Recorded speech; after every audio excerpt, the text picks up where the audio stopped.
একটা কথা কতবার বলবো তোকে? হ্যাঁ, কতবার বলবো? খালি পেটে চিপস খেতে বারণ করেছিলাম তো, বারণ করেছিলাম তো।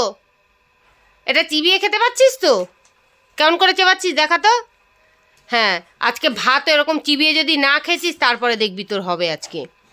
চিপস চিবিয়ে খেতে পারো তুমি, ভাত চিবিয়ে খেতে পারো না? ঢং করো তুমি। আর আজকে যদি বলেছিস পেটে ব্যথা হয়েছে, তারপরে তোর হবে আজকে। কে কিনে দিল তোকে চিপস? কে কিনে দিল? কে ঠাটুন? তোকে এবার থেকে রাস্তায় যাওয়া পুরোপুরি বন্ধ। সকালবেলা ঘুম থেকে উঠে মুখ ধুয়েছিস, ব্রাশ করেছিস? করেছিলি? সত্যি তো? ব্রাশ না করলে যা দাঁতে ক্যাভিটি হবে জানিস তো না, মুখের মধ্যে পুরো পোকা ভরে যাবে। তখন বুঝতে পারবি, তখন আর খাবার খেতে পারবি না, শুধু মুখ দিয়ে দেখবি বড় করে পোকা বেরোবে। কেমন লাগবে তখন বুঝতে পারবি। বলেছি কিন্তু আমি যে চিপস খেতে নেই বাবা সকালবেলা খালি পেটে। সকালবেলা খালি পেটে কেন, কখনোই খেতে নেই।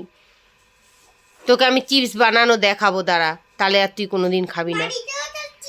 বাড়ির চিপস খেলে কোনো ক্ষতি নেই, কিন্তু তুমি যদি বাইরের এই চিপস খাও, এগুলো আলু ভালো করে ধোয়া থাকে না, অনেক দিনের পুরনো প্যাকেজিং করা, সব বাইরের মশলা এখানে দেওয়া থাকে। ওই জন্যই তো পেটের প্রবলেম হয় এরকম। আর খাবে না, মাথায় যেন থাকে। হ্যাঁ আমি জানি। আমি তোমাকে বাড়িতেই এরকম চিপস বানিয়ে দেবো, ঠিক আছে? আর কিন্তু কিনবে না, ঠিক আছে? প্রমিস তো?